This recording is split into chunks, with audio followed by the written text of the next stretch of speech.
बिल्कुल जी, क्रिकेट के दीवाने रहे तैयार बिकॉज पीएसएल अब अपने अगली स्टेजेस पे जो है वो पहुंच रहा है and the knockouts are right very very close now. ठीक है, कुछ है, एक दो हफ्ता जरूर है, but yes they are close enough. So अस्सलाम वालेकुम एंड वेलकम टू जोर का जोड़ PSL special presented by Gigly Boom Boom bubble gum and powered by Opus दिलवालों की चॉकलेट। सो आज डबल मुकाबला, double fun, Karachi Kings and Multan Sultans in action right now and Quetta Gladiators and Lahore Qalandars फिर रात में आपको इन एक्शन दिखेंगे। एंड लाहौर कलंदर्स ने तो उम्मीदें अब भरपूर जगा दी हैं बिकॉज कल लाहौरियों ने बहुत एंजॉय किया जब Islamabad United the unbeaten team in this season of PSL किस तरह लाहौर कलंदर्स ने हैंडल किया उनको, और लाहौर कलंदर्स ने यूं पैक करके साइड पे रख दिया इस्लामाबाद यूनाइटेड को। वर दे रस्टी और वर दे ओवर कॉन्फिडेंट, ये इस पे भी डिस्कशन होगी और आज जो दोनों मुकाबले हो रहे हैं उस पर भी बात होगी। मैं हूँ सवेरा पाशा और मेरे साथ मौजूद है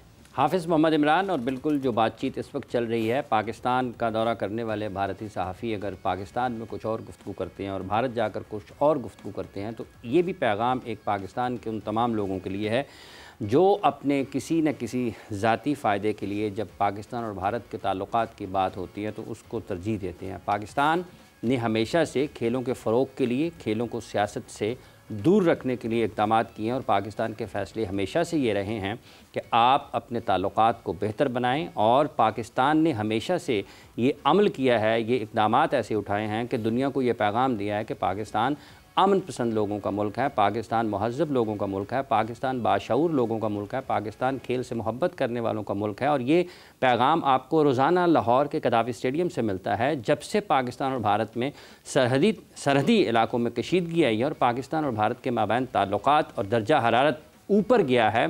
पाकिस्तान में लाहौर के कदाफ़ी स्टेडियम में मैच देखने वालों की तादाद में भी इजाफ़ा हुआ है और ये पैगाम है पाकिस्तान के दुश्मनों को और दुनिया भर के उन तमाम ममालिक को जो पाकिस्तान को दीवार से लगाना चाहते हैं कि पाकिस्तान का बच्चा, पाकिस्तान का हर जवान, पाकिस्तान का हर शहरी, पाकिस्तान के हर खातून, पाकिस्तान का हर बुज़ुर्ग, पाकिस्तान का हर जवान पाकिस्तान की अफवाज के साथ है और पाकिस्तान की दिफा के लिए, पाकिस्तान की सलामती के लिए और पाकिस्तान के दुश्मनों को ये पैगाम दे रहा है कि हमारी तरफ देखने से पहले कुछ सोचिएगा ज़रूर। और जो आपने पाकिस्तान का पानी रोकने की बात की है वो शशि थरूर का बयान ज़रूर सुन लें जो उन्होंने कहा कि आपके पास इस किस्म की कोई सलाहियत नहीं। और ये भी याद रखें, अभी कुछ देर पहले अब्दुल माजिद भट्टी साहब ने कहा है आप पानी रोकने की बात करते हैं, पानी अपना रास्ता ख़ुद बनाता है और पाकिस्तान भी अपना रास्ता ख़ुद बना रहा है। आपने 2009 से लेकर आज तक पाकिस्तान के बारे में जो मौक़िफ़ इख्तियार किया है, वैसे तो ये तारीख़ पुरानी है लेकिन 2009 का जिक्र करना है इसलिए कि आपको कुछ याद दिलाना मकसूद है। आज तक पाकिस्तान आपकी तमाम तर साजिशों, आपके तमाम तर मनफी प्रोपेगेंडे के बावजूद पाकिस्तान सुपर लीग अपना 10वां एडिशन कर रही है और पाकिस्तान ने इस दौरान चैम्पियंस ट्रॉफ़ी भी जीती है, पाकिस्तान ने इस दौरान चैम्पियंस ट्रॉफ़ी की मेज़बानी भी की है और पाकिस्तान ने इस दौरान दुनिया में अपने खेल से लाखों नहीं करोड़ों लोगों की तवज्जो भी हासिल की है। इसके बावजूद भी अगर आप आज को कुछ शौक़ चुराया है तो फिर ये याद रखिएगा कि चंद दिन पहले जो शाहिद आफरीदी साहब ने यहाँ पर कहा है वो आपके दिमाग पर जिस तरीके से असर कर रहा है वो भी आपको भूलेगा नहीं। और गुरपतवंत सिंह का बयान भी जारी ज़रूर जहन में रखिएगा कि उन्होंने क्या कहा है आपके बारे में। सो मोदी साहब, आपको ये याद रखना चाहिए कि पाकिस्तान एक आज़ाद मुल्क है, पाकिस्तान एक ख़ुद मुख्तार मुल्क है और पाकिस्तान एटमी सलाहियत रखने वाला मुल्क है। और गुज़िश्ता 2 रोज़ में यके बाद दीगरे जिस तरीके से अफवाज पाकिस्तान के तर्जुमान DGI-SPR ने पाकिस्तान के मौक़िफ़ को, पाकिस्तान की सलाहियत को, पाकिस्तान के मुकाबले की सलाहियत को आपके सामने और दुनिया के सामने रखा है। बात शुरू आप करेंगे, ख़त्म हम करेंगे, लेकिन बात जारी है अभी और इस बात को आगे बढ़ाएंगे। पाकिस्तान के इंटरनेशनल क्रिकेटर जनाब PJ मीर साहब हमारे साथ मौजूद हैं। अस्सलाम वालेकुम PJ साहब। वालेकुम सलाम। बहुत शुक्रिया आपका। पाकिस्तान के साबिक चीफ सेलेक्टर अजहर खान साहब भी स्टूडियोज़ में मौजूद हैं। अस्सलाम वालेकुम खान साहब। जी बहुत शुक्रिया जी, बहुत बहुत शुक्रिया। ये क्या हो रहा है? ये एक तरफ से दर्जा हरारत बढ़ रहा है, कशीदगी आ रही है PJ मीर साहब, और साथ ही साथ लाहौर के कदाफ़ी स्टेडियम में मैचेस देखने वालों की तादाद भी बढ़ रही है। एक इनिंग्स का खात्मा भी हो जाता है लेकिन उसके बावजूद लोग स्टेडियम की तरफ आ रहे होते हैं। मैं आपको बताऊं कि हिंदुस्तान की आर्मी ने पाकिस्तान का इतना नुकसान नहीं किया जितना कि नरेंद्र मोदी ने पाकिस्तान का, क्या दुनिया का और खेलों का नुकसान किया है। क्योंकि इस शख्स ने हर किस्म का हरबा इस्तेमाल किया है कि सब कॉन्टिनेंट जिसको पूरी दुनिया देखती थी कि यहाँ बड़े जबरदस्त कॉम्पिटिशन्स होते थे, कबड्डी से लेके, हॉकी से लेके, स्क्वॉश से लेके, क्रिकेट से लेके, आप नाम ले लो, हर किस्म का कंपटीशन होता था। और इस शख्स ने हिंदुत्व और मुसलमान के दरमियान जो एक गैप बनाने की कोशिश की है, मुझे अफसोस होता है कि ये कितना बड़ा एक मैं समझता हूँ धचका है हिंदुस्तान के ऊपर। हिंदुस्तान में बहुत अच्छे लोग हैं, सब जंग नहीं चाहते, आप सोशल मीडिया उनको देख लें, लेकिन at the end of the day वो कहते हैं ना कि अगर आप पहल करोगे तो हम भी तैयार हैं। वो तो अलग बात होगी, लेकिन हम जाएं क्यों इस रास्ते के ऊपर? आपका अगर आपकी पॉपुलैरिटी और आपकी शोहरत नीचे जा रही है आपकी गलत पॉलिसियों के साथ, तो फिर आप हमेशा, जिस तरह आपने पहले पुलवामा का किया, बालाकोट का किया, ठीक है ना जी, और फिर आपने वो कबूतरों का भी सिलसिला शुरू कर दिया, तो अब आपने पहलगाम कर दिया, सिंपली क्योंकि आप नीचे जा रहे हैं तो आप पाकिस्तान को इस्तेमाल करते हैं।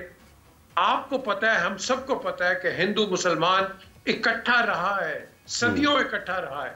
ऑल ऑफ अ सडन ये इन्हीं के दौरान ये दुश्मनियां आ गई हैं।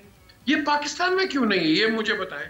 यहाँ भी तो बड़े हिंदू हमारे भाई रहते हैं, या सिख भी रहते हैं, या ईसाई भी रहते हैं, हर किस्म के लोग रहते हैं, यहाँ नहीं है। उधर क्यों है?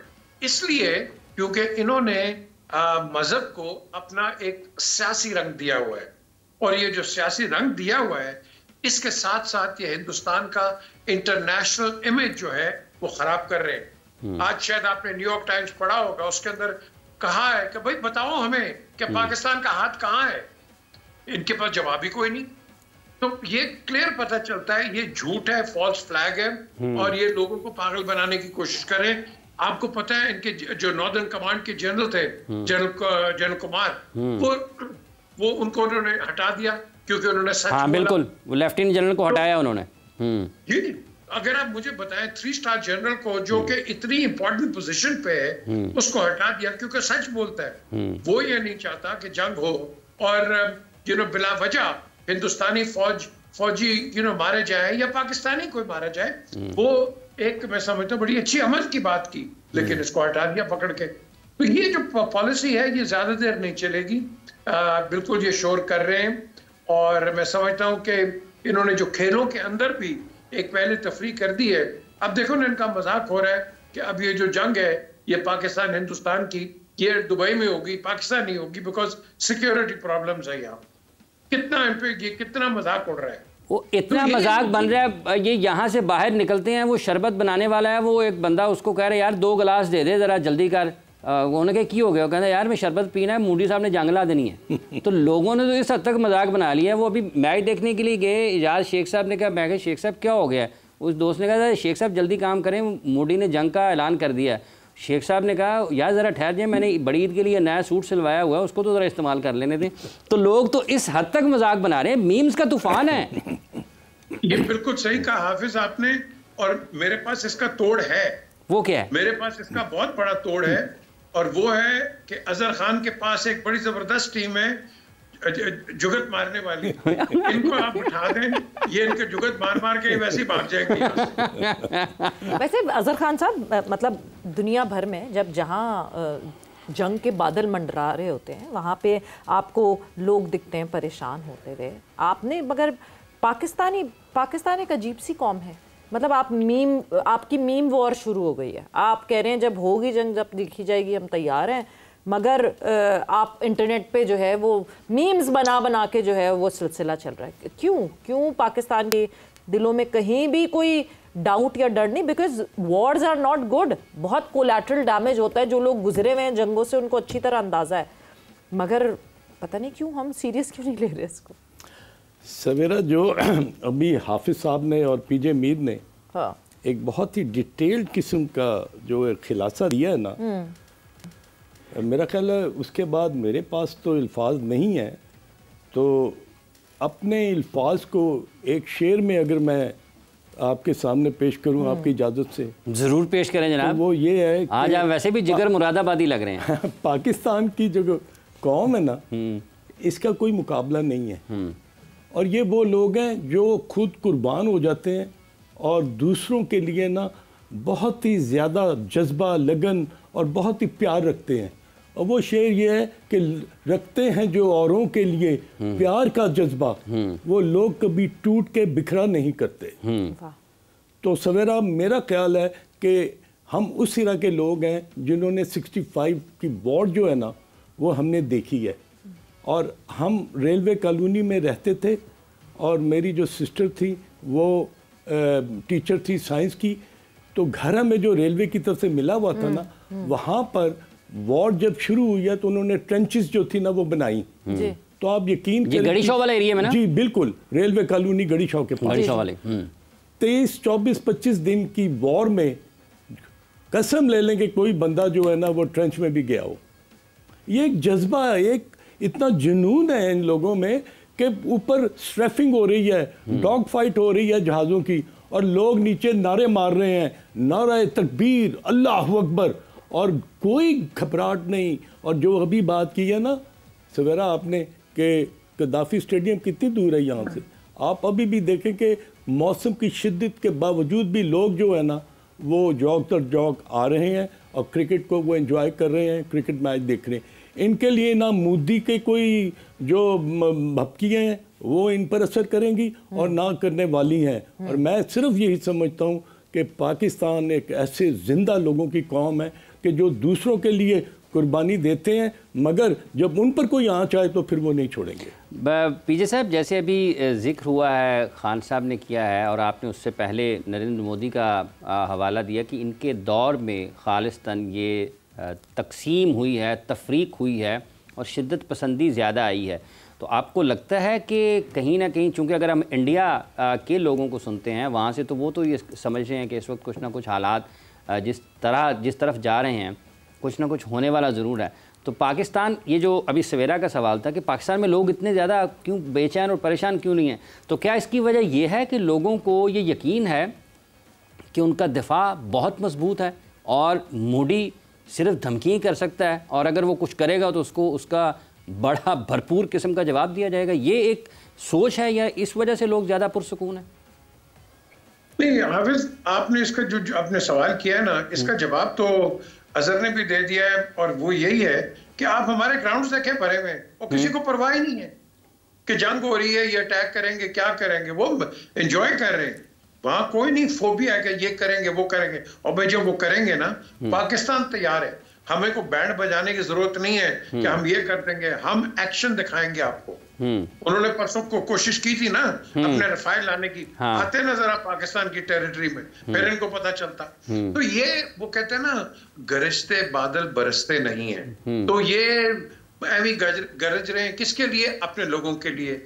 इनकी सिख कम्युनिटी जो है, जो हमारे भाई हैं, उन्होंने कहा है कि अपने खुद के जो सिख सोल्जर्स हैं, इनको कोई जरूरत नहीं है कि पाकिस्तान के साथ जाके लड़े। यार कितनी बड़ी स्टेटमेंट दी है। वो गुरबचन सिंह ने तो कहा है कि वो पाकिस्तान फौज का साथ देंगे।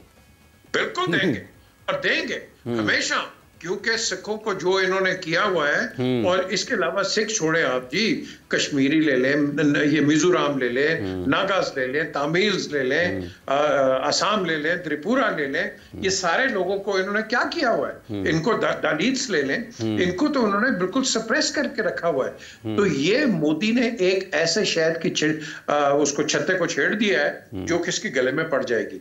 आपने फारूक अब्दुल्ला का देख लिया राज्य सभा के अंदर, क्या बात हुई। आपने देख लिया कि मोदी के पास जवाब कोई नहीं था। आज भी आप देख लें कि उनके जो पार्लियामेंट के अंदर है, क्या क्या उन पे तनकीद हो रही है। मोदी जवाब दे रहे हैं? बिल्कुल कोई जवाब नहीं दे रहे। तो ये एक उनकी गलती होगी। अच्छा एक चीज देखें, ये जाते हैं MBS को मिलने के लिए सऊदी अरेबिया, इनको पता लगता है पहलगाम में हुआ, ये अगले दिन जो डिनर है वो कैंसिल करके वापस इंडिया आ जाते हैं। और यार इस इंसान से पूछो, इस दरिंदे से पूछो कि गुजरात में जो आपने किया था उस वक्त तो आपको कुछ नहीं है, आज आपको याद आ गया। आगे तो कश्मीर के अंदर जो डेली आप 39 सिविलियंस को मारते हो, वो क्या है?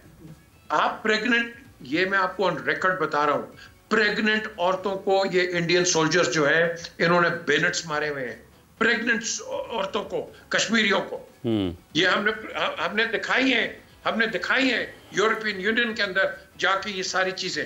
द क्वेश्चन इज, ये बिल्कुल ये मैं क्या बताऊं यार, इस आदमी ने, हिटलर ने मेरा ख्याल जर्मनी का इतना नुकसान नहीं किया जितना ये हिंदुस्तान का करेगा। बस 27 फेडरेशन है, 27, और 27 फेडरेशन को ये तोड़ेगा इंशाल्लाह, ये तोड़ेगा। और आप देखेंगे कि हर जो इनका जो है ना ये फेडरेटिंग इनका जो प्रोविंस वो इंडिपेंडेंट होगा, क्योंकि ये वो काम ही नहीं कर रहे कि यूनिफाई करो एक दूसरे को, एक दूसरे के साथ लड़ाने की कोशिश कर रहे हैं। सिख बोल पड़े, नागाज आपके सामने बोले हुए हैं, और ये वही है ना कि जिन्होंने गोल्डन टेम्पल पे अटैक किया था, याद है आपको? ये वही है ना। और इसके रिटेलिएशन में क्या हुआ, इंदिरा गांधी को असैसिनेट किया। ये इसके जो स्पिल ऑफ इफेक्ट्स हैं बहुत लंबे हैं। हम ये कभी नहीं चाहेंगे कि हिंदुस्तान में ये चीज हो। हम दहशतगर्दी के खिलाफ हैं, हम बिल्कुल अगेंस्ट हैं, लेकिन खुदा के लिए आप हमें तो ब्लेम ना करें। जो जाफर एक्सप्रेस की बात होती है तो आप कहते हैं कि जी ये फ्रीडम फाइटर्स हैं। हम कश्मीरियों की बात करते हैं, वो कहते हैं ये टेररिस्ट है। हम इनको कहते हैं कि ये टेररिस्ट है, ये इनको फ्रीडम फाइटर्स बना देते हैं। जस्ट लुक एट दैट कि इनका मेंटालिटी क्या है।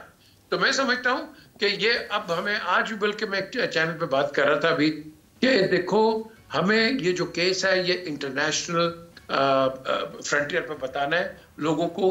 और मैं आज भी अपने इस प्रोग्राम से भी ये कहूंगा जो हमारी अथॉरिटीज हैं, यार हफ्ते के लिए 2 हफ्ते के लिए अब हमारी जो रिस्ट्रिक्शंस है मीडिया पे, इसको जरा खोल दो।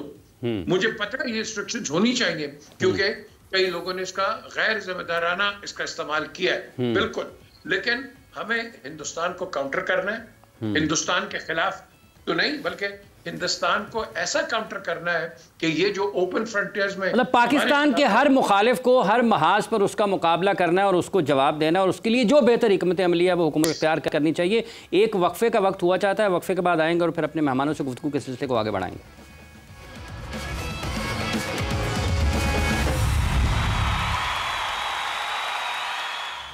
And welcome back to Zor Ka Jod PSL special presented by Giggly, Boom Boom, Bubblegum and powered by Opus, दिलवालों की चॉकलेट। So yes, ब्रेक पे जाने से पहले बात हो रही थी कि how important unity is for any nation, और अगर unify होकर आपको फिर कोई हिला नहीं सकता। And unity एक नेशन को, क्योंकि अगर यूनिफाई नहीं होगा अजहर साहब तो थिंग्स गो फॉरवर्ड, और हमने सिविल वॉर होती भी देखी हैं मुल्कों में। सो वो जो यूनिटी है उसका आंसर कभी भी किसी भी नेशन से ख़त्म नहीं होना चाहिए। हम भी बहुत शेकी हो जाते हैं एट टाइम्स, मगर जब वो कहते हैं ना घर में जो भी होता रहे, मगर जब कोई बाहर वाला कुछ कहता है तो दैट द यूनिफाइंग फैक्टर वो हमारा बहुत स्ट्रॉन्ग है।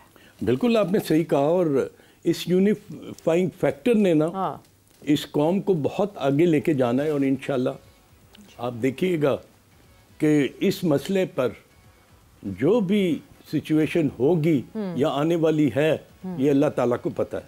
मगर मैं आपको बता दूं कि ये कौम जो है ना ये इतनी ज़बरदस्त फिज़िकली और मेंटली फ़ैसले करने के लिए ये तैयार है। अब इन्होंने तमाम चीज़ें जो है ना वो इंडिया के लिए छोड़ी है कि भाई आप लोगों ने अगर पहल करनी है ना तो पहल कर कर भी अपना जो दिल है ना वो ज़रा सामने रखना, फिर देखना कि हम तुम्हारा क्या हाल करते हैं। पाकिस्तान ने कभी पहल नहीं, आप देखें कि हमने कितना बड़ा सेक्रीफाइस चैंपियंस ट्रॉफी में किया कि अपना सेमीफाइनल फाइनल हमने दुबई को मत दे दिया, और सिर्फ हिंदुस्तान की हटदर्मी की वजह से, क्योंकि उन्होंने ये चीज़ बिल्कुल बाबर करवा दी थी कि जी हिंदुस्तान जो है ना वो दुबई के वो न्यूट्रल वेन्यू से बाहर नहीं निकलेगा। और आप सवेरा देखें कि उन्होंने सेमीफाइनल भी वहीं खेला, फाइनल भी खेला, और बीइंग ए होस्ट हम सिर्फ वो चीज़ बर्दाश्त करते रहे। कब तक आप बर्दाश्त करेंगे? इनकी हेगेमनी जो है ये समझते हैं कि ये जो कुछ कर रहे हैं क्या ये पाकिस्तान के लिए, ये पाकिस्तान की कौम के लिए कोई बेहतर चीज़ होगी? नहीं, बर्दाश्त का एक मादा होता है। हाफिज़ साहब वो जो है ना जब वक्त ऐसा आ जाता है ना कि जब तमाम चीज़ें जो है ना वो आपके सर से, आपके जिस्म से, आपके तमाम अज़ा से ये निकल जाती हैं तो पैमाना लबरेज जब एब्सोल्युटली फिर एक ही चीज़ रह जाती है कि no, I am not going to sit down like this, I am going take to a decision. और अब पाकिस्तान की फ़ौज ने ये चीज़ बावर करवा दी है कि भाई मेरे एनफ इज़ एनफ।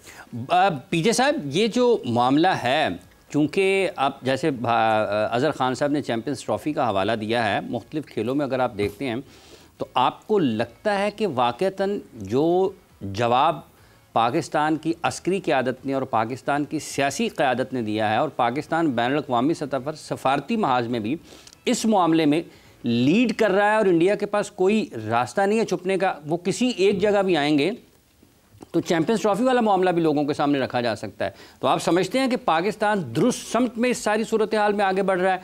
जारहाना अंदाज भी है, ज़िम्मेदाराना अंदाज भी है, समझदारी भी नज़र आती है, दिफाई सलाहियत भी लोगों के सामने रख दी है। देखिए, सबसे पहले अभी जो अज़हर बात कर रहे थे कि हमने बड़ा बर्दाश्त किया है दुबई में सेमीफाइनल्स और फाइनल्स खेलने के लिए, हम अब बर्दाश्त नहीं करेंगे कि अगर आप हमारे साथ कन्फ्रंटेशन करेंगे तो हम दुबई खेलेंगे। हम बेटा आपके साथ इधर ही खेलेंगे, आपने खेलना ना खेलना, हम इधर ही खेलेंगे आपके साथ। तो ये जो कहावत है ना कि हम उधर जाके ये मजाक मजूक कोई नहीं है, गेम इधर ही हो। तो ये तो एक इनको खुल का जवाब मिल गया है। और जिस तरह उन्होंने हाइप किया था, क्रिएट किया हुआ था, कोई पांच दिन पहले मैं इनके इंडिया न्यूज पे था तो वो एंकर शोर मचा रही थी। हाँ, आपको पता है कि जी छम्ब के सेक्टर के अंदर आप के तो लोग वो गांव वाले चले गए, हमारे यही है। आज आप न्यूज देखो, उन्होंने तो अपने गांव खाली करवा लिए। ये देखो ये कितनी हाइप क्रिएट करते हैं। अगर आपको याद है, एक ये एशिया कप के अंदर हम जीतेंगे, ये करेंगे, वो करेंगे, फिर इनको जो पाकिस्तान ने पैंटी लगाई, उसके बाद मीडिया चेंज हो गया। पीजे साहब, ये इंडियन मीडिया इतना शोर क्यों मचाता है? कोई एकतरफा कार्रवाई, कोई दबाव है? नहीं, दबाव नहीं है, ये बेचने अपने आप को। देखो, इन्होंने बेचना है अपने आप को। अगर हमें इनको सीरियसली नहीं लेना चाहिए। अच्छा। इनको बेचने तो जो बेचते हैं, हमें क्या फर्क पड़ता है? इन्होंने अपना चूरन बेचना बेचे। तो क्वेश्चन इज, हम क्यों दिल पे लगाएं भाई इनकी जो बातें, कि उनका तो काम यही है। आप कोई अच्छा अल्फाज या अच्छे अल्फाज हिंदुस्तान की तरफ से पाकिस्तान के मुतल्लिक अभी सुनेंगे आप? कोई नहीं सुनेंगे। अमेरिका ने आपको अप्रिशिएट किया कि ये जो आपने दहशतगर्द पकड़े हैं, अमेरिका ने किया, इन्होंने नहीं किया। अंदाजा लगाओ, एक सुपर पावर आपको अप्रिशिएट कर रही है, इनको बढ़ चढ़ गया। तो मैं ये कहता हूं, इनसे आप एक्सपेक्ट ना करें, क्योंकि इनके अंदर जो एक जिस्म होता है, जिस्म के अंदर बड़ा फिट जिस्म होता है, लेकिन एक दांत जो होता है ना, अगर दांत की दर्द या कमर की दर्द आपको लग जाए ना, तो पूरा जिस्म हिल जाता है। तो हिंदुस्तान के अंदर इसी तरह है, उनके अंदर एक छोटी सी ये कोई बीमारी है बीजेपी के तहत लगी हुई है, जो कि हिंदुस्तान को तंग कर रही है। पूरा हिंदुस्तान नहीं है। तो आपके कहने का क्या ये मतलब है पीजे साहब कि नरेंद्र मोदी के इक़दामात से सिर्फ इस खित्ते में नहीं, दुनिया के अमन को खतरा है? देखो जी, ये जब हम बात करते हैं ना, हम बातें कर रहे हैं हिंदुस्तान भी और हम भी, कि हम एटमी ताकत है, ये वो, एटम बम चलाना मजाक नहीं है। याद रखें, अगर हम चलाएं या वो चलाएं, ये पूरा साउथ एशिया से बर्बाद होगा। पाकिस्तान हिंदुस्तान तो छोड़ो, पूरा साउथ एशिया, और उसके फिर जो रेडियो एक्टिव जो उसके जो इफेक्ट्स होंगे वो बाकी कॉन्टिनेंट्स में भी जाएंगे। आपने देखा नहीं नागासाकी, हिरोशिमा, क्या हाल हुआ है वहां। सो आपके पास एक वर्ल्ड का एग्जांपल है। अल्लाह ना करे इस तरीके से या हम आगे बढ़े। हमें अभी भी चाहिए, अभी आपने जो सवाल किया है कि हमारे दरवाजे खुले हैं। हमारे वजीर आजम ने कहा है कि भाई इन्वेस्टिगेट करो, हम करते हैं आपके साथ, लेकिन ये नहीं करते। जब हमारे इंटीरियर मिनिस्टर, अल्लाह उनको जन्नत दे, रहमान मलिक थे, उस वक्त भी उन्होंने कहा था कि इंटेलिजेंस शेयरिंग करो। इन्होंने कुछ भी हमें कागज नहीं भेजे, कुछ भी नहीं भेजा, और कहा कि जी हमने आपको जो भेजना था भेज दिया। ये झूठ बोलते हैं, क्योंकि ये सब खुद करवाते हैं अपने लोगों के आगे। वो कहते हैं ना कि बहुत बड़ा बनने की कोशिश करते हैं, लेकिन ये हर जगह फेल होते हैं। आप मुझे एक मिनट छोड़े कि हम पाकिस्तानी है क्या, एक मिनट आप सोचें, हमें क्या जरूरत है कि एक सुपर पावर है उसके साथ जाके अननेसेसरी पंगा ले। मुझे बता दें आप, हमारा क्या फायदा है, मुझे बता दें आप। पीजे साहब, आपको लगता है कि इस वक्त जबकि हम इस सतह पर हैं कि किसी भी वक्त कुछ भी हो सकता है, इस वाक़े ने और भारतीय हठधर्मी ने पाकिस्तान के लोगों को, पाकिस्तान की आवाम में लगभग 25 करोड़ लोगों को मुत्तहिद कर दिया है, जो चंद दिन पहले शायद उतने इत्तेहाद में ना हो, लेकिन आज ज़्यादा इत्तेहाद में हैं, ज़्यादा जोश और जज्बे में है, ज़्यादा पुरज़्म है? हाफिज साहब याद रखें, पाकिस्तानी जो है ना, कराची से लेकर लंडीकोतल तक हमेशा जहाँ नेशनल इंटरेस्ट का होता है ना, जहाँ पॉइंट, वो सब इकट्ठे होते हैं, इसमें कोई दो राय नहीं है। और जनरल मुशर्रफ ने एक दफा कोट किया था चौधरी शुजात को कि ये जो एटम बम हमने बनाया है शब बारात के लिए नहीं बनाए हुए, ये आप ही के लिए बनाए हुए, हमारा तो और मकसद ही कोई नहीं, हम किसके साथ लड़ेंगे, ये तो हमने आपके लिए बनाए हुए हैं, लेकिन हम ऐसी नौयत पे जाएं क्यों? देखो ना, वो कहते हैं ना पुश कम्स टू क्रंच। तो जो आपका सवाल है, हम तो इसका मतलब ये है कि जनरल ज़ियाउल हक से लेके जनरल परवेज़ मुशर्रफ और इस वक्त जनरल आसिम मुनीर साहब, ये एक ही अंदाज में फिर भारत को जवाब देना पड़ता है। नरेंद्र, कोई भी हुकूमत हो, अगर पाकिस्तान की तरफ कोई देखता है तो जवाब वही जाता है, फिर एक ही तरह का जवाब है। बिल्कुल जवाब जाता है, बिल्कुल वही जाता है। ये नवाज शरीफ ने जो न्यूक्लियर एक्सप्लोजन किया था, ये किस लिए किया था? ये अपने लिए या किसी और के लिए? हमने किया था इनको बताने के लिए कि अगर आप है ना, हम भी कर सकते हैं, हमने भी किया है ये। सो बेसिकली आपके जितने वजीर आजम जो मर्जी आप ले लें, इनके आपस में इख्तलाफात होंगे, होते रहेंगे, कोई फर्क नहीं, वो हमारा इंटरनल मसला है, लेकिन नेशनल यूनिटी के ऊपर हम सब एक हैं, इसमें कोई दो राय नहीं है।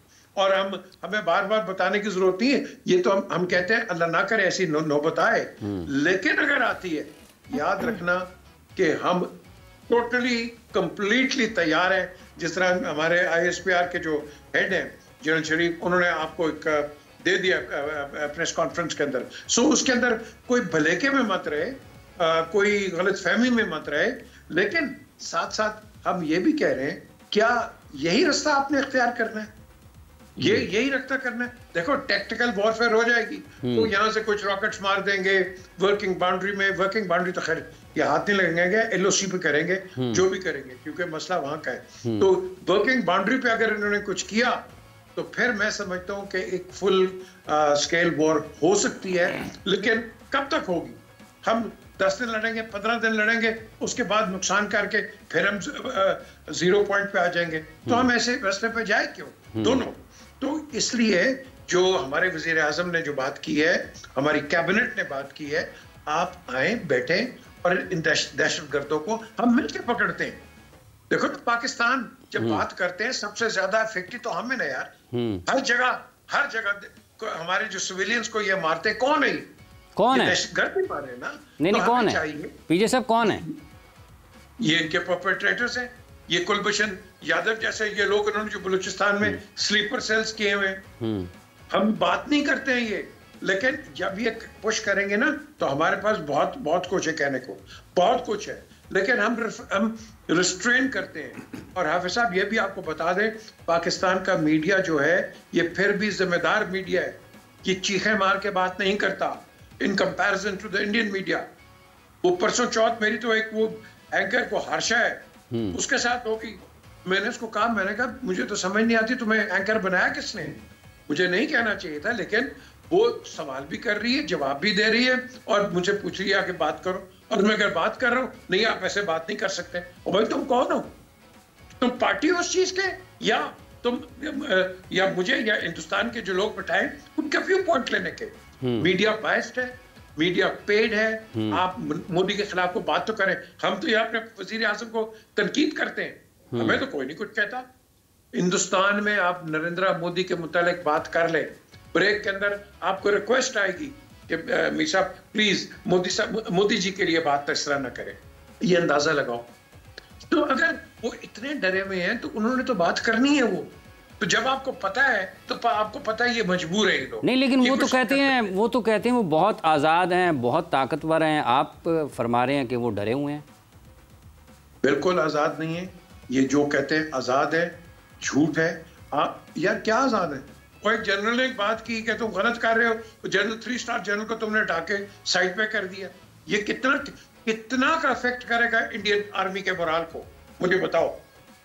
वो नॉर्दर्न कमांड का इंचार्ज है, अगर वो बात कर रहा है, अब आप खुद सोचो, आर्म सोल्जर जो कि उनकी तरफ से भी पहली गोली खाएगा, वो क्या सोचेगा कि हिंदुस्तान के जो इनके जो इंचार्ज हैं, क्या ये हमें बिल्कुल एक गलत जंग के अंदर घसीट रहे हैं। और आपको पता है, एक आज आपको भी बता देते, तो कई लोगों को नहीं पता, पाकिस्तान के अंदर ये लड़ नहीं सकते, पर्टिकुलरली कारगिल और नॉर्दर्न एरियाज के अंदर इनको एक राशन मिलता है रम का। ये एक शराब होती है जो कि इनके राशन के अंदर मैंडेटरी है इनके लिए। ये उसके बगैर तो लड़ नहीं सकते हैं यार। तो आप बात करते हैं लड़ेंगे, ये क्या लड़ेंगे? ये कोई लड़ेंगे नहीं। ये इनको गलत लड़ाया जाता है, इनको ये पंप अप करके लड़ाया जाता है। और इसलिए आज आप देख रहे हैं कि डिसिडेंसी, हमने इस पे पहले भी बात की है। पीजे साहब, ये जब आपने इंडियन मीडिया की बात की है, तो वहाँ से जो मीडिया बात करता है वो इतने ज़्यादा जनरल मुशर्रफ के भी बहुत खिलाफ बोलते हैं। इन दिनों वो जनरल आसिम मुनीर के खिलाफ बोल रहे हैं, इसकी क्या वजह है? क्योंकि जनरल मुशर्रफ और जनरल आसिम जो है ना, ये इनको सही वर्बल डंडा देते हैं। तो जो इनको डंडा देगा तो उनके खिलाफ बात करेंगे ना। आपने जनरल मुशर्रफ के कितने इंटरव्यूज इंडिया के साथ देख लिए हैं। उन्होंने हर जगह जाके शट अप कॉल दिए इनको, हर जगह। मैं कहता हूँ ताकेदार शट अप कॉल दिए। इंटरव्यूज देख लिया, आपके सामने नजर आएगा। उनके किसी कोई जो बंदा है, उनका कोई इंटरव्यू वो जवाब ही नहीं दे सकता आगे। So the question is, जो सॉरी कथा कलामी की माफी पीजे साहब, जो बात की गई है कि लड़ सकेंगे, सो थोड़ा सा जरा अगर इस वक्त क्योंकि पीएसएल का मैच जारी है, क्या मुल्तान सुल्तान्स लड़ पाएगा कराची किंग्स से? बिकॉज कराची किंग्स ने 205 रन का टारगेट सेट कर दिया मुल्तान सुल्तान्स के अगेंस्ट। लाहौर में हो रहा है मुकाबला, वक्त एक ब्रेक का हुआ है। हमने एक ब्रेक से वापस आते हैं तो कॉन्वर्जेशन को आगे बढ़ाते हैं।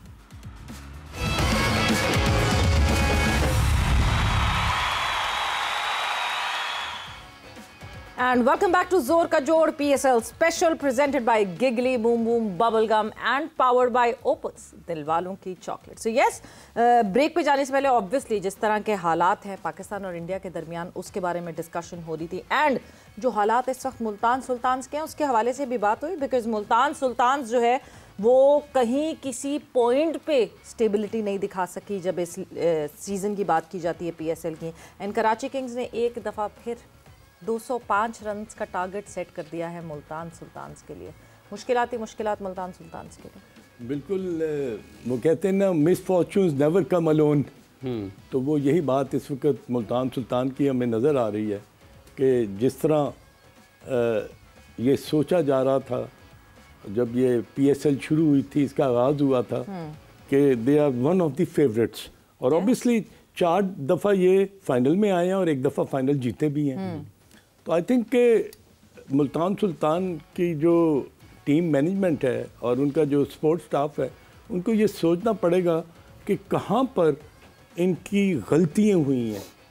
वो सवेरा गलतियाँ जो है ना, वो सिर्फ ये नहीं है कि क्रिकेट के मैदान में हुई हैं, क्या ड्राफ्टिंग में इनसे कोई चूक हुई है, कोई सिलेक्शन ऑफ द प्लेयर्स में इन्होंने कोई गलतियाँ की हैं, क्या अकॉर्डिंग टू द सिचुएशन या रिक्वायरमेंट ऑफ द टीम इन्होंने अपने प्लेयर्स को जो है वो चूज़ किया। आई थिंक ये बहुत बड़ा एक लम्हा फ़िक्रिया है। और आई थिंक मुझे यूँ लगता है कि जैसे 7वें मैच तक अभी आपने बताया कि 205 रन किए हैं अपना कराची किंग ने, 205 का टारगेट दिया और उन्होंने टारगेट जो दिया है उससे ये जाहिर होता है कि बॉलिंग में दे आर स्ट्रगलिंग बैडली।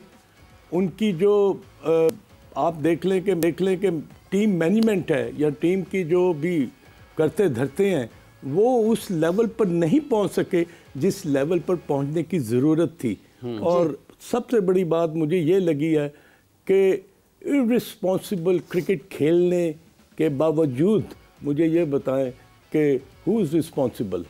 क्या मोहम्मद रिजवान 44 रन करेगा 44 बॉलों में, और क्या उनके डबल फिगर्स में सिर्फ 2 या 3 खिलाड़ी एंटर होंगे? ये बड़ा ही एक ऐसा सिलसिला है जिसको हम अगर ये फील करें कि मुल्तान सुल्तान इस तरह की टीम नहीं थी, इस तरह का परफॉर्म करना उनको ज़ेब नहीं देता, मगर कहीं ना कहीं चौंक ज़रूर हुई है, कहीं ना कहीं गलती उनसे ज़रूर हुई है। कहीं ना कहीं हमें ज्वाइन कर चुके हैं पाकिस्तान क्रिकेट टीम के साबिक कप्तान शाहिद आफरीदी साहब भी। शाहिद साहब अस्सलाम वालेकुम, सवाल आपसे यही है। अस्सलाम वालेकुम। वालेकुम अस्सलाम सबको। बहुत बहुत शुक्रिया आपका। एक तो ये बताइएगा कि लोग ये भी जानना चाह रहे हैं कि 1-2 रोज़ कबल आप वाघा बॉर्डर गए तो आप पाकिस्तान के जवानों से वहाँ पर मिले, आप खासे ज़ोर के साथ हाथ मिलाते हैं, तो कहीं आपको आगे से भी उतनी ज़ोर के साथ उन्होंने हाथ मिलाया, तो वो तजुर्बा ज़रा बयान किएगा। और दूसरा, यूट्यूब बैन कर दिया आपका इंडिया ने, आपके गुज़िश्ता चंद रोज़ जितने भी बयानात सामने हैं। उसके बाद एक ख़बर ये भी है कि आपको भी अब यूट्यूब पर लोग, जो आपका अपना चैनल है उस पर इंडिया में नहीं देख पाएंगे। तो ये क्या सच से रोकने की एक हरबा है? सच सुनने की ताकत नहीं है वहाँ की हुकूमत में?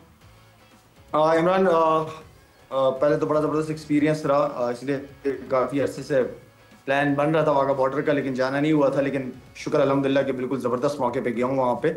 और जहाँ तक उन जवानों की बात की है तो यार वो बहुत ही तगड़े थे माशाल्लाह यार, बस तगड़े वो तो मिसबा से भी ज्यादा दुम्बे खा जाते हैं वो। और उनसे, और ऑनेस्टली स्पीकिंग, मजा, हाथ मिलाने का जो मजा मुझे उनके साथ आया है ना, वाह वाह वाह वाह, बहुत जबरदस्त मजा आया, बड़ा अच्छा हो रहा। बाकी जो अगर इसकी बात करें, आपने दूसरा यूट्यूब का कहा, तो मैंने यूट्यूब इंडिया के लिए नहीं बनाया था। यूट्यूब अगर आप मेरी देखेंगे तो या तो मैं पाकिस्तान की वीडियोस जहाँ घूमने जाता हूँ और फाउंडेशन की एक्टिविटीज वगैरह उसके लिए बनाया था। मैंने पहले भी कहा था कि मैंने सोशल मीडिया, मेरा ये प्लेटफॉर्म जो है वो कभी भी पैसे कमाने का जरिया मेरा नहीं रहा, और सिर्फ इंडिया के लिए नहीं था। और मैंने तो खैर कुछ बोला तो उन्होंने बंद कर दिया, जिन्होंने नहीं बोला उनका भी बंद कर दिया। तो it's okay, no big deal for me. ठीक है। अच्छा शाहिद साहब, ये जो जैसे ये मुख्तलिफ फ़ैसले हो रहे हैं, जो नहीं बोल रहे हैं उनको भी बंद कर दिया, तो आपको लगता है कि पाकिस्तान के नुमाया लोगों को इस एक ऐसे वक्त में कि जब अफवाज दोनों मुल्कों की आमने सामने है, पाकिस्तान की फ़ौज दिफाए पाकिस्तान के लिए एक अगले कदम पर नज़र आ रही है, तो पाकिस्तान के तमाम बड़े लोगों को ज़िम्मेदारी का एहसास ज़रूर करना चाहिए, और अगर कहीं उनके मुल्क को ख़तरा है तो ख्यालात का इजहार करने में कुछ सोच विचार से काम नहीं लेना चाहिए, जो बात है वो बोलनी चाहिए?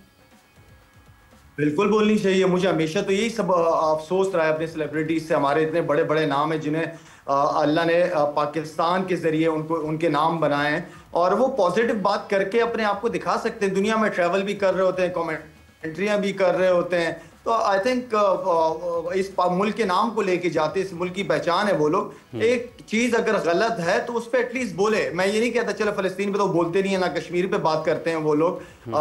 तो मुझे इन जगहों पे जब मैं बात करता हूँ कश्मीर या फलस्तीन वगैरह, मुझे ऑनेस्टली स्पीकिंग बड़ा अफसोस होता है। ईमान की कमजोरी कह दें, जो भी आप कह सकते हैं, कि यहाँ पे कोई ऐसा नाम जो है वो नजर नहीं आ रहा होता कि पॉजिटिव बात कर सकते हो। इसमें ऐसी बात नहीं है, आपकी बात सुनी जाती है, सो लोग सुनते हैं, लेकिन बात लाजमी किया करें।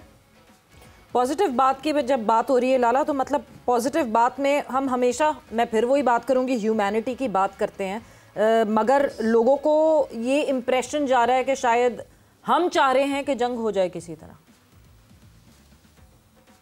हम चाह रहे हैं? हमने तो कभी भी नहीं चाहा, हमने कभी भी नहीं चाहा। हमारे पैगंबर सल्लल्लाहु अलैहि वसल्लम ने हमेशा अपनी डिफेंस में लड़े, ऑफेंस तो कभी किए नहीं उन्होंने।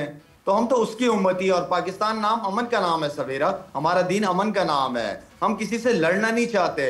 आप इंडिया तरक्की कर रहा होता है, मुझे खुशी होती है, हम तारीफें करते हैं उनकी, सारा कुछ कि देखो इंडिया कहाँ से कहाँ पहुंच गया, सारा कुछ। लेकिन अगर अगर अगर वो ये गलत फहमी है, ये उनके जहन में है कि आप इस रीजन के जो है वो बदमाश हैं और आप किसी को आगे बढ़ने नहीं देंगे। भाई हम एक कौम है, हमारी अपने कुछ मसले मसाइल हैं अंदर के, लेकिन हम एज अ कौम, हमारे बड़े चाह रहे हैं कि मुल्क आगे बढ़े, हम मुल्क को बढ़ते हुए देखना चाह रहे हैं। तो अगर हम एक चीज की कोशिश कर रहे हैं, उस कोशिश को क्यों रोका जा रहा है, क्यों दूसरे मुख्तलिफ तरीकों से रोकने की कोशिश कर रहे हैं? तो आई मीन एज अ कौम मैं समझता हूँ कि हमें कौम बनने की जरूरत है। सिंधी, पठान, माजिर, बलोची बहुत हो गया, दुनिया की नजरें हम पे हैं, हमें एक कौम बनना पड़ेगा सवेरा, वरना आगे बहुत ज्यादा मुश्किलात हैं हमारे सामने। लेकिन एज अ नेशन ही हम आगे बढ़ सकते हैं। पठान, सिंधी, बलोची, महाजिर, इस तरह की, आई मीन के इस तरह आप नहीं बढ़ सकते आगे। मुल्क पे कोई कॉम्प्रोमाइज नहीं, आपस में कंपटीशन रखो, पंजाब सिंध के साथ, सिंध बलोचिस्तान के साथ, बलूचिस्तान केपीके के साथ, कि कौन आगे तरक्की। हाँ, ये जेलसी रखो आपस में, ठीक है। जब ये जेलसी होगी पता चल जाएगा। अगर हम यहाँ पे, अगर मरियम ने काम किया है, ठीक है, मरियम ने पंजाब में काम किया, लाहौर में काम किया, अब भी कराची से सवेरा लाहौर जाके शिफ्ट हुई हैं, आपको जमीन आसमान का फर्क नजर आता होगा कराची में या केपीके या बलूचिस्तान। वो उस खातून ने, उस औरत ने काम किया है, अप्रिशिएट करें। हाँ। मेरा कोई नून लीग से या शीन लीग से या किसी और पार्टी से मेरा ताल्लुक नहीं है, लेकिन जो काम कर रहे हैं एटलीस्ट हमें अप्रिशिएट करना चाहिए। बिल्कुल हमें हमारे पास इतने गट्स होने चाहिए ये बात अप्रिशिएट करने के, क्योंकि यस आपने बिल्कुल सही कहा लाला। मैं तो I was born and brought up in Karachi, और या लाहौर आके अगर मैं सेटल हुई हूँ तो शायद यही कुछ वजूहत थी। Because when we talk about Karachi, तो कराची में तो सिर्फ मेरा ख्याल से लोगों ने कमाया है वहाँ से, और उसको लुटा दिया है पूरे कराची को, जो कराची का हाल है। हाँ, कराची को सवेरा 60-70s में कराची होता था, उस वक्त ज्यादा तरक्की याफ्ता था, बड़ा शहर है, मेट्रोपॉलिटन सिटी है आपका। इसको आगे बढ़ना चाहिए, सड़कें देखें, हम अपने इंफ्रास्ट्रक्चर को बेहतर से बेहतर करना चाहिए। यार आपका बड़ा शहर है, कितना रेवेन्यू जनरेट करता है ये शहर पूरे पाकिस्तान के लिए। तो इस शहर को बहुत आगे होना चाहिए था, बड़े प्लान के साथ हुआ, खैर जो भी हुआ है, लेकिन एटलीस्ट वो फाउंडेशन की टैग हमेशा दोहराता हूँ, होप नॉट आउट। उम्मीद है इंशाल्लाह, और उम्मीद के लिए अच्छे पढ़े लिखे समझदार लोग उनको आना चाहिए। और मैं समझता हूँ कि ये हम सबकी तरक्की है सवेरा। इंडिविजुअल तो आप नहीं जी सकते, इंडिविजुअल तो आपको कर दिया है, हमें एक होना है। गुज़रे चंद दिनों से या चंद हफ्तों से शाहिद साहब आप मुसलसल अखबारात में और मीडिया में, और बिलखुसूस भारतीय मीडिया आपको कवर कर रहा है। उसकी एक वजह आपके चंद गुज़रे दिनों में आर्मी चीफ साहब से मुलाकात हुई, उसके बाद ये हालात वाक़यात पैदा हो गए, फिर आप वाघा बॉर्डर गए, फिर आपने फ़ौजी वर्दी एक पहन ली, उसके ऊपर भी बातचीत रही। आपने ये गुज़िश्ता 2 दिनों में DGISPR ने भी बयान दिया। भारतीय मीडिया को लगता है कि शायद हम जंग नहीं, अगर कोई लड़ाई होती है तो हम उसको कर नहीं सकते हैं, उसका मुकाबला नहीं कर सकते हैं। आपका बगौर मुशाहिदा है DGISPR ने जो जवाब दिया है इंडिया को, और आप जो अफवाज पाकिस्तान के लोगों से मिले हैं, आप इंडियन मीडिया को या उनकी फ़ौज को, पाकिस्तानी फ़ौज की ताकत और क़ुव्वत को और दिफाई सलाहियत को देखते हुए आपकी अपनी क्या राय है? यार ये मैं पहले तो मेरी दुआ है कि दोनों मुल्कों के बीच में कुछ ऐसा नहीं होना चाहिए। दोनों प्यार मोहब्बत से आगे बढ़ें, डायलॉग्स के जरिए अपने मसले मसाइल हल करें, आएँ बैठें गपशप लगाएं, और हमारी हुकूमत, हमारी फौज, जो भी इस्टेब्लिशमेंट हमारी तैयार बैठी है उनके साथ बात करने के लिए, इसमें कोई इशू नहीं है। लेकिन जब वहां से कोई पहल हो नहीं रही, वहां से कोई चीज सामने आ ही नहीं रही, बैठना ही नहीं चाह रहे, खेलना ही नहीं चाह रहे हमारे साथ, आप किधर बैठोगे? क्या हम दुबई में सारी मीटिंग करवा दें जैसे हमारी सीरीज होती है वहां पे? तो ऐसा तो नहीं हो सकता। आप रिलेशनशिप को रखो, ठीक है, मसले मसाइल पहले भी थे, लेकिन लोग बैठते थे आपस में, ऑफिशियल्स बैठते थे, मसले का हल निकालते थे। आप बैठना ही नहीं चाह रहे, आप बैठना भी नहीं चाह रहे, ऊपर से आप आंखें दिखा रहे हो। आंखें भाई उनको दिखाओ जिन्होंने कुर्बानियां नहीं दी इस कौम के लिए, इस मुल्क के लिए। ये इनकी गलत फहमी होगी, ये हमारी फौज की स्ट्रेंथ को जानते नहीं है, ये इस कौम को नहीं जानते जो पाकिस्तान के नाम पे हर बंदा खड़ा हो जाएगा इस मुल्क के लिए। ये इनको पता नहीं है। पता अगर पता होगा ना, ये ऐसा रिस्क कभी नहीं लेंगे। जी पता होगा तो ऐसा रिस्क कभी नहीं लेंगे। अब वापस आते हैं उस रिस्क के ऊपर जो कि अब कराची किंग्स और मुल्तान सुल्तान्स का मैच चल रहा है। उस रिस्क से पहले मैं एक बात ज़रूर लाला से पूछना चाहती हूँ, क्योंकि यस अभी तो करंटली वो मैच कराची किंग्स और मुल्तान सुल्तान का चल रहा है, मगर लाला क्योंकि हमने in the recent past Haris Rauf को बहुत क्रिटिसाइज़ किया ऑन हिज परफॉर्मेंस। कल की परफॉर्मेंस अगर आप हारिस रऊफ की बात करें, क्योंकि कल वो वाहिद टीम बन गई लाहौर कलंदर्स जिन्होंने इस्लामाबाद यूनाइटेड की वो विनिंग स्ट्रीक को तोड़ा। हारिस रऊफ बहुत एक अच्छी कल फॉर्म में दिखे। सिकंदर रजा तो मुसलसल कर ही रहे थे, but Haris was very good yesterday. Lahore last 3-4 मैचों से बड़ा अच्छा परफॉर्म कर रहा है। उसके बाद फिर सवेरा एक बहुत बड़ी टीम, एक मतलब बड़ी टीम को, जो टूर्नामेंट की इवेंट की बड़ी टीम है, नंबर 1 टीम है, उसको हरा के एंड देन डेफिनेटली कॉन्फिडेंस तो बढ़ ही जाता है। लेट्स सी आज क्वेटा के खिलाफ वो क्या परफॉर्म करते हैं, लेकिन टीम काफी कॉन्फिडेंट लग रही है। बाकी दूसरी चीज, आपसे मैंने हारिस रऊफ की बात की थी, मेरे ख्याल में ग्राउंड में कोई भी उसको मशवरा देने नहीं गया था बॉलिंग के बीच में या फील्डिंग के बीच में। तो मैंने आप लोगों को कहा था, उसने गिला इसी बात का किया था मेरे साथ कि शायद मुझे बॉलिंग करने नहीं देते, मेरी अपनी मर्जी की फील्ड करने नहीं देते, ये वो। मैंने कहा जाओ कप्तान को सीधा सीधा बोलो कि मैं नहीं खेल रहा, वरना फिर बॉलिंग नहीं करनी मैंने। तो खैर उसने नजर आया है कल, वो अपनी मर्जी से उसने बॉलिंग एंजॉय की है, और उम्मीद करता हूं कि ये लड़के सवेरे इनका परफॉर्म करना, चलो ठीक है 2-3 मैचों का गैप आ जाए, समझ आ जाए, एक दो मैचों में पिटाई लग जाए ठीक ठाक, तो बस उसके बाद इंसान जो है ना वो वापस आता है। क्योंकि नाम होते हैं, हारिस रऊफ, शाहीन हो गए, ये बाबर, रिजवान वगैरह, इन सब पाकिस्तान से खेले में सबके बड़े बड़े नाम है, फखर वगैरह। तो इनकी कोशिश ये होनी चाहिए, ठीक है, परफॉर्मेंस कंसिस्टेंसी बड़ा मुश्किल होता है, बैक टू बैक मैचेस होते हैं, 2-3 मैच का गैप ठीक है, लेकिन उसके बाद ये चीज इस माइंडसेट के साथ जाना चाहिए कि नहीं, आई एम द बेस्ट और मैं पाकिस्तान के लिए खेलना चाहता हूं। परफॉर्म करके दिखाऊंगा मैं, तो बस ये माइंडसेट होना चाहिए। शाहिद साहब, लाहौर का जिक्र हो गया है तो चूंकि हालात कितने कशीदा हैं इसमें कोई दूसरी राय नहीं है। हम अखबारात या टेलीविज़न चैनल्स देखते हैं तो वहाँ पर मुख्तलिफ़ किस्म की खबरें नज़र आती हैं, लेकिन ये जो लाहौर के कदाफ़ी स्टेडियम में हज़ारों की तादाद में लोग रोज़ाना आ रहे हैं, इनका जोश और जज्बा, ये इत्तेहाद ज़्यादा आपको लगता है कि फिर हुआ है इस मौजूदा हालात में और लोग ज़्यादा जोश के साथ स्टेडियम की तरफ आ रहे हैं? मैं इमरान, ऑनेस्टली स्पीकिंग, मैं पूरे क्राउड का, पाकिस्तान की तरफ से लाहौर क्राउड का शुक्रिया भी अदा करूंगा, उनकी सपोर्ट का। क्या है, हमारे इतने बड़े ब्रांड को सपोर्ट भी कर रहे हैं, अपनी टीम को, हर कोई भी खेल रहा हो, कोई भी प्लेयर खेल रहा हो, उन सबको सपोर्ट करने के लिए ग्राउंड भरा हुआ होता है। Thank you so much. मैं पर्सनली शुक्रिया अदा करना चाह रहा हूँ लाहौर क्राउड का। और मेरे ख्याल में बहुत ज़बरदस्त ग्राउंड है, इतना खूबसूरत ग्राउंड, और उसके ऊपर क्राउड फुल होगा तो और ज़्यादा हसीन हो जाता है, फिर मैच अच्छा हो जाए तो और मज़ा आ जाता है, तो पैसे वसूल हो जाते हैं। और I think credit goes to them. बिल्कुल, जिस तरह लाहौर के क्राउड ने अजहर साहब रिस्पॉन्ड किया है, एक ये बहुत पॉजिटिव बात है। दो के न्यूट्रल टीम्स भी जब खेल रही होती हैं, ठीक है हाउसफुल नहीं होता उस वक्त, बट उस वक्त भी वो सपोर्ट आता है। बट जिस तरह लाहौर कलंदर्स ने वो बनाई हुई है, एक कहते हैं ना अपने फैंस के साथ कोलैबोरेशन बनाई हुई है, पूरे साल कहीं ना कहीं कुछ ना कुछ करते रहते हैं। वो दूसरी फ्रेंचाइज को ये देखकर ज़रूर समझना चाहिए कि वो भी ऐसी कोलैबोरेशंस रखें कि उनके लिए भी हाउसफुल हो। बिल्कुल आपने सही कहा, और सेंस ऑफ बिलोंगिंग जो है ना, ये बड़ी काउंट करती है। और लाहौर सवेरा लाहौर कलंदर और इस्लामाबाद यूनाइटेड के मैच से पहले ना मैं ये सोच रहा था कि Lahore Qalandar has the ability, has the potential, और इतनी इनमें काट है कि ये मैच जीत सकते हैं। आई थिंक ये जो राइवलरी होती है ना, ये क्रिकेट का एक हुस्न है, और अगर ये नहीं ना होना तो इसका वो मज़ा नहीं रहता। अब लाहौर कलंदर के लिए बहुत ज़रूरी था कि वो कराची किंग की अनबीटेबल जो पोजीशन है ना, इस्लामाबाद यूनाइटेड वो तो इस्लामाबाद यूनाइटेड, उसको वो चैलेंज करते और जीतते। और उन्होंने जिस क्लिनिकल और कॉम्प्रिहेंसिवली जिस तरह ये मैच जीता है ना, और आई थिंक 88 रन से मैच जीतना जो है ना, it's something which is unbelievable in T20 cricket.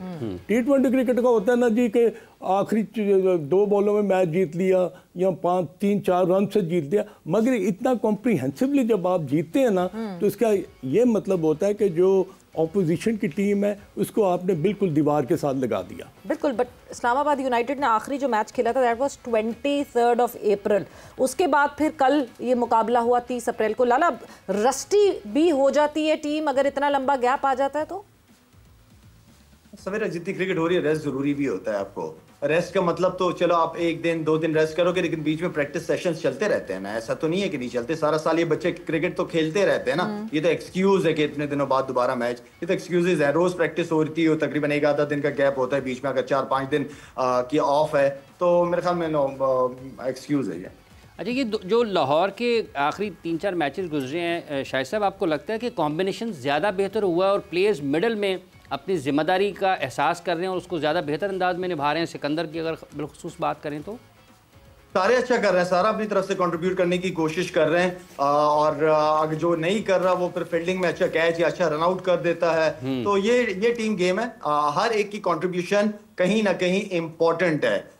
मतलब 0 दिन नहीं होना चाहिए, एटलीस्ट 1 होना चाहिए, कुछ ना कुछ अचीवमेंट आपकी होनी चाहिए, चाहे वो बॉलिंग में हो, बैटिंग में या फील्डिंग में। तो मेरे ख्याल में इट्स अ टीम गेम, हर एक को अपना पार्ट प्ले करना पड़ता है। बट 0 दिन हो गया लाला, बिकॉज मोहम्मद रिजवान जो है वो 0 पे ही आउट हो गए मुल्तान सुल्तान्स की तरफ से। और मोहम्मद रिजवान के ऊपर क्योंकि एक तो टीम जाहिर सी बात है उनकी हार रही है, मोहम्मद रिजवान के ऊपर बहुत ज़्यादा क्रिटिसिज्म हो रही है। दो के वो रन्स में मौजूद हैं, PSL के हाईएस्ट रन गेटर हैं, मगर उसके बावजूद उनकी टीम का जो हाल है और जिस तरह वो स्ट्राइक रेट की डिबेट को नहीं हैंडल कर पा रहे हैं, मोहम्मद रिजवान के हवाले से क्या कहेंगे? प्रेशर उनके ऊपर है? आई थिंक प्रेशर सवेरा मेरे ख्याल में या तो जिस माइंडसेट के साथ वो लड़का पहले खेल रहा था क्रिकेट या खिला रहा था क्रिकेट, या तो वहां पे कोई गलती है या फिर मैनेजमेंट की तरफ से, क्योंकि टोटली मैनेजमेंट चेंज की है उन्होंने। जो एंडी फ्लावर के मैनेजमेंट में था, इनका बड़ा अच्छा कॉम्बिनेशन बन गया था। चीज़ें चेंज कर ले तो वो भी फर्क पड़ता है। लेकिन यह है कि कप्तान को तो, अगर आप कप्तान हो और आपने वापस टीम में कम बैक करना है T20 में, तो उसके लिए तो फिर आपको नज़र अलग लाना पड़ेगा। बिल्कुल, 44 for 44 किए रिजवान ने पिछले मैच में। और जिस तरह सऊद और फिन एलन ने खेला, उन्होंने बता दिया कि कैसे बैटिंग। 200 के स्ट्राइक रेट से ज़्यादा खेले, तो ये एक ख़ास फ़र्क है। खान साहब, आपको लगता है कि पाकिस्तान के प्लेयर्स और जो गैर मुल्की खिलाड़ी हैं बैटिंग के शोबे में स्ट्राइक रेट का एक फ़र्क नज़र आ रहा है, तो ये तो फिर सलाहियत के ऊपर चली जाएगी या प्रैक्टिस के ऊपर, ट्रेनिंग के ऊपर चली जाएगी बात, क्या समझते हैं? नहीं, बिल्कुल। अगर आप जिस तरह अभी शाहिद ने बात की है कि टीम का जो कॉम्बिनेशन है या टीम की जो कंट्रीब्यूशन होती है ना, वो ये नहीं होती कि एक लड़का जो है ना 70-80 करे या 100 करे। ये थोड़ी थोड़ी परफॉर्मेंसेज जो होती है ना, वो अगर आप कंसिस्टेंटली परफॉर्म करें तो वो आपके लिए और आपकी टीम के लिए बहुत फ़ायदेमंद होती है। अगर आप देखें तो जिस तरह लाहौर कलंदर ने अपनी इनिंग का आगाज़ किया, अपने मैच का आगाज़ किया, तो फ़खर जमान ने 44 किया और उसके बाद मोहम्मद नईम ने 25 किया, अब्दुल शफीक। लेकिन खान साहब, अगर आप कुछ कहें, अगर आप इजाज़त दें, क्विक रन्स बनाए और क्विक रन्स अपनी बारी की, और हमने क्विकली एक ब्रेक पर जाना है। सो ब्रेक पर जब वापस आते हैं तो कॉन्वर्सेशन को आगे बढ़ाते हैं।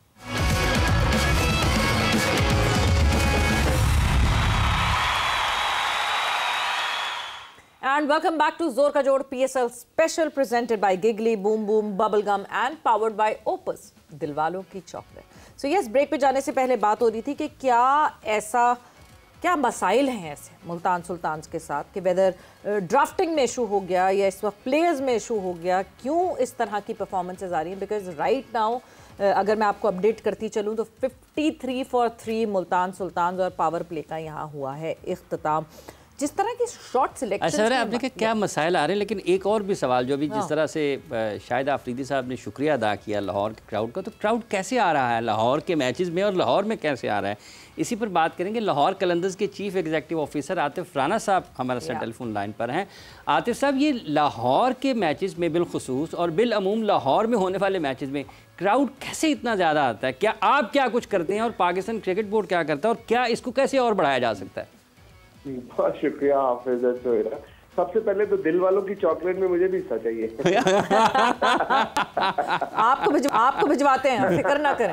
अच्छा, दूसरी बात यह है कि आप सब देखिए, एक माहौल बनाना होता है, एक माहौल क्रिएट करना होता है। लाहौर कलंदर जब से ये शुरू हुई है, हमने हमेशा कुछ ना कुछ नौजवानों के लिए जरूर किया है, सोसाइटी के लिए जरूर किया है, मुल्क के लिए जरूर किया है।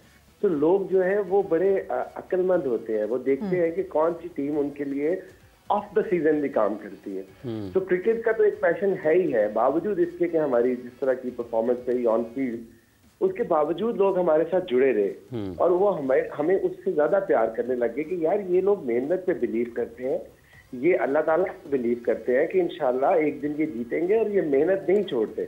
कुछ भी हो जाता था, हमारा रिजल्ट कुछ भी होता था, हम फिर नए सिरे से अपना डेवलपमेंट का काम शुरू कर देते थे। अभी आपने देखा कोविड में जिस तरह फिर हमने सपोर्ट किया, उन क्रिकेटर्स को सपोर्ट किया जिन्होंने डिपार्टमेंट ने फारिग किया था, डिपार्टमेंट बंद हो गए थे, फिर हमने ऑनलाइन अपनी कोचिंग शुरू की। तो अभी हमने कल का मैच जो है एनवायरमेंट मिनिस्ट्री को डेडिकेट किया, क्योंकि हम समझते हैं कि अगर हमारा मुल्क है, हमारा शहर है, हमारा सूबा है, तो अपने सूबे का हक अदा हम ऐसे ही कर सकते हैं कि हम लोगों को अवेयर करें कि सब लाहौर होगा। ये मरियम साहिबा को आपने, मरियम औरंगजेब साहिबा को किसी खास मकसद के तहत बुलाया था कल आपने? नहीं, उनकी जरा नवाजी करम फरमाई है बल्कि उनकी, कि वो हमारे उसके ऊपर आई, उन्होंने पूरी टीम से ओथ लिया। मैसेज क्या था अब तक, मैं उसी तरफ आपको बताना चाह रहा था कि मैसेज ये था कि यार हमें सिर्फ प्लेयर्स से प्यार नहीं है, हमें पाकिस्तान के हर नौजवान बच्चे बच्ची से प्यार है। तो हम चाहते हैं कि खूबसूरत मुआशरा तश्कील में, ऑब्वियसली जिसमें खेल इसका हिस्सा हो। तो जब आपकी इतनी ज्यादा पॉपुलैरिटी होती है ब्रांड की, और स्पेशली प्लेयर्स की, शाहीन लहर के, हारिस हो गया, फखर हो गया, सिकंदर हो गया, तो 7 डिफरेंट नेशनैलिटी के प्लेयर्स हमारे स्क्वाड में थे। तो मरियम औरंगजेब साहबा जो है चीफ मिनिस्टर, वो आई और उन्होंने उनसे ओथ लिया। अब उस ओथ लेने का मकसद क्या है कि पाकिस्तान के 25 करोड़ अवाम, बिलअमूम और बिलखसूस पंजाब के 12 करोड़ अवाम तक ये मैसेज जाए कि हमने अपने माहौल का ख्याल रखना है। तो जब आप अपने माहौल का ख्याल रखते हैं तो फिर लोग आपके मैच का भी ख्याल रखते हैं और वो फिर आ जाते हैं स्टेडियम में। ये इतना ज़्यादा आपने चॉकलेट का हिस्सा तो मांग लिया है, लेकिन ये बताइएगा कि इतना सोना और इतने फ़ोन उठा के घूम फिर रहे हैं आप लाहौर में?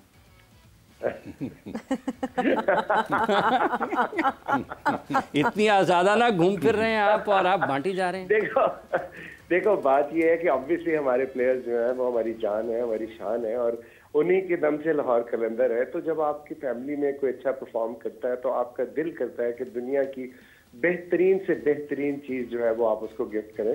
तो जो हमारी बसात में होता है हाफिज साहब अपने तौर पे करते रहते हैं, चूंकि सोना खत्म हो गया है, नींदें उड़ गई हैं, तो इसलिए हमने कहा सोना बनाना शुरू कर ये वाला सोना नहीं तो वो वाला सोना से। बट एक अपडेट मैं साथ साथ करती चलूं कि मुल्तान सुल्तान्स की एक और विकेट गिर चुकी है और इस वक्त जो है वो 4 विकेटें डाउन हो गई मुल्तान सुल्तान। एक चीज़ बहुत इंपॉर्टेंट, बिकॉज ऑब्वियसली आप सिर्फ अपनी टीम पे नहीं दूसरी टीम्स पे भी नज़र रख रहे होते हैं, कोई पर्टिकुलर रीज़न आपको दिखती है मुल्तान सुल्तान के इस डाउनफॉल की? Is this the trickle down effect of how Ali तरीन वॉज फीलिंग अबाउट एवरीथिंग जो PSL की शुरुआत थी? क्या एक ओनर की बॉडी लैंग्वेज और डिस्कशन का ट्रिकल डाउन इफेक्ट टीम तक आता है? देखिए, हम नजर जरूर रखते हैं लेकिन नजर लगाते नहीं है। तो ये जो है ना, देखिए ऑब्वियसली क्रिकेट है, कोई भी टीम, हिंदुस्तान की टीम बिल्कुल बुरी टीम नहीं है, बहुत अच्छी टीम है, बड़ी जबरदस्त टीम है। रज़वान हमारे पाकिस्तान के भी कैप्टन है, बड़े जबरदस्त प्लेयर है, लेकिन अनफॉर्चुनेटली कई दफा आप उस तरह क्लिक नहीं कर पाते। आपको लास्ट सीजन में याद कराता चलूं कि लाहौर कलंदर्स की बॉटम पे आई थी और हमारी मोर और लेस यही टीम थी, बट हमारी कुछ इंजरीज हो गई, कुछ हमारे प्लेयर्स नहीं आ सके और कुछ जो है फॉर्म में नहीं थे, तो हम उस तरह के रिजल्ट नहीं दे सके, बट फिर भी हमारी नेल बाइटिंग फिनिशिंग होती थी। बट अनफॉर्चुनेटली मुल्तान इस दफा उस तरह पिक नहीं कर सका। मैं नहीं समझता कि बॉडी लैंग्वेज से कुछ, ऑब्वियसली अली भाई का अपना एक तरीकेकार है टीम को चलाने का, लेकिन वो भी टीम बहुत अच्छी है, अनफॉर्चुनेटली उस तरह परफॉर्म नहीं करता।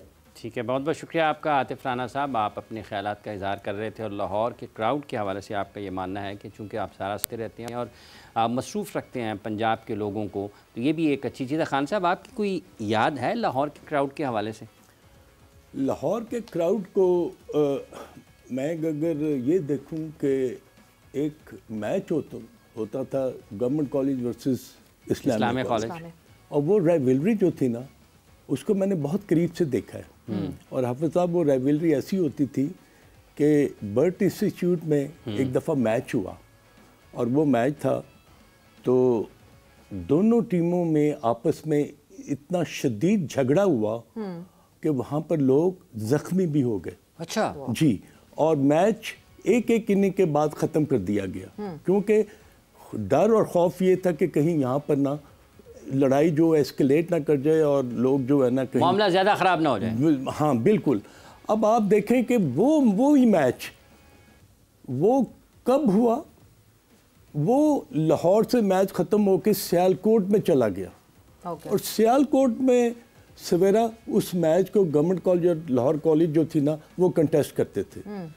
और पीजे मीर को भी याद होगा, वो अगर आप उनसे बात करें कि उस मैच की इंटेंसिटी क्या होती थी। उस मैच में एक एग्रो, एक बड़ी ही राइवलरी जो थी वो कितनी कैसी होती थी। वो हाफिज साहब 12 से 13 साल मैच लाहौर में नहीं हुआ, क्योंकि उसकी कारदार जी बिल्कुल, कारदार साहब ने बंद ग्राउंड में ताले लगाकर उस मैच को रिवाइव किया लाहौर में। मतलब ये तो पाकिस्तान इंडिया जैसी राइवलरी हो, मैं कहता हूँ उससे भी ज्यादा थी। और मैं आपको बताऊं कि I was the part of that rivalry, क्योंकि हमारे मरहूम अल्लाह मियां जन्नत नसीब करे वसीम राजा कैप्टन होते थे। तो ये वो मैच था कि सुबह 7 बजे शुरू होता था और 11 बजे 4 घंटे का प्ले होता था, बंद हो जाता था, फिर 3:30 शुरू होता था और 6:30 बजे शुरू होता था, खत्म होता था। तो कैन यू बिलीव इट के बंद कमरों, बंद ग्राउंड में कदाफी स्टेडियम को ताले लगाकर मैच जो था वो खेला जा रहा था। कारदार साहब मरहूम सिर्फ ये चीज़ बावर करवाना चाह रहे थे दुनिया को कि हम ये राइवलरी को हम आगे बढ़ाना चाहते हैं, हम उसको जिंदा रखेंगे और जिंदा रखेंगे। और हुआ भी यही कि गवर्नमेंट कॉलेज में जब आप एंटर होते थे ना, तो अगर आप मैच जीते हुए हैं तो आपका की शान ही कुछ और होती थी, और अगर आप मैच हारे हुए हैं तो you have no place to hide yourself. तो कितनी इंपॉर्टेंट है ये, जब आप राइवलरी की बात कर रहे हैं, हाउ इम्पोर्टेंट इट इज़ पूरे इंफ्रास्ट्रक्चर में ये राइवलरी आना। बिकॉज जब रीजन्स की बात करते हैं, लेट्स से कराची और लाहौर रीजन की हम एक ज़माने में राइवलरी देखते थे, बट क्या वो राइवलरी इसलिए मिस आउट हो गई कि शायद कराची से कराची के प्लेयर्स शफल इन हो गए, लाहौर से लाहौर के प्लेयर्स शफल इन हो गए। इवन जब हम ये लीग्स में देखते हैं तो लाहौर के जो मेन प्लेयर्स हैं वो आपको अलग अलग टीम्स में दिख रहे हैं। लाहौर कलंदर्स के जो कैप्टन हैं वो लाहौर से बिलोंग नहीं करते। कराची के जो कैप्टन पास में रहे, अगर वो कराची के थे तो कराची में रहे, या फिर किसी टाइम पे बाबर ने की कैप्टनसी। क्या वो राइवलरी इसलिए इस तरह की कड़ाकेदार बिल्ट नहीं हो पा रही? सवेरा, आपका बहुत इम्पोर्टेंट क्वेश्चन है, और इसको अगर गहराई में जाके आप थोड़ा सा खरीदेंगे ना तो आपको एहसास क्या होगा। लेकिन दो टीमें ऐसी हैं फ्रेंचाइज की जिनकी अपनी होम ग्राउंड नहीं है, पेशावर एंड कोयटा ग्लैडिएटर्स, ठीक है। अब अगर ये दो ग्राउंडें, अगर पेशावर के लोग और पेशावर ज़ल्मी पेशावर में अगर मैच खेलेगी ना तो हाफिज़ साहब एक और ही आपको समा नज़र आएगा। आपको वहाँ पर क्राउड की जो सेंस ऑफ बिलोंगिंग है वो डिफरेंट तरीके से नज़र आएगी। इसी तरह कोयटा ग्लैडिएटर्स अगर कोयटा में अपना मैच खेले तो ये कोयटा एक पूरा आपका एक प्रोविंस है, और कोयटा में लोग जो है ना वो जॉग दर जॉग आएंगे अपनी टीम को सपोर्ट करने के लिए। क्या आपने अभी जो आतिफ राना से बात की वो क्या थी कि लाहौर के क्राउड ने क्यों अपनी लाहौर कलंदर को सपोर्ट किया? वो इसलिए कि अगर मैं लाहौरी हूँ और अगर मुझे आप चॉइस देते हैं कि भाई लाहौर और कराची किंग के दरमियान जो मैच होगा तो कौन जीतेगा, I will go and straight away से कि लाहौर जीतेगा। Exactly. अपार्ट फ्रॉम दैट कि को भी स्ट्रेंथ किसी की भी जैसी भी है, मगर यही चीज़ जो है ना ये हम लैक कर रहे हैं। बिल्कुल कर रहे हैं, और वो उसका सबसे इंपॉर्टेंट चीज़ ये कि इट इज़ लाहौर ने लाहौरियों के साथ कनेक्ट रखा। वो कराची किंग्स वो कनेक्ट नहीं बिल्टअप कर पाई, इसलिए आपको बहुत कम दिखता है कि कराची में जो है वो कराची किंग्स को उतनी बैकिंग मिले, मे बी जितनी कोयटा ग्लैडिएटर को बैकिंग मिल जाती है। बिकॉज इंडिविजुअल प्लेयर्स की बात करें तो कोयटा में कराची के बेस्ड प्लेयर्स ज़्यादा खेलते हैं। बट येस, ये राइवलरी चलती रहेगी, ये मुकाबला चलता रहेगा। वक्त यहाँ पे जोर का जोड़ का ख़त्म हो गया है।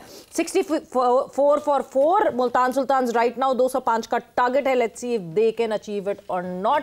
सवीरा पाशा को और हाफिज़ इमरान को इजाज़त दीजिए। अपना बहुत ख्याल रखिएगा। टेक केयर, बाय बाय, अल्लाह हाफ़िज़।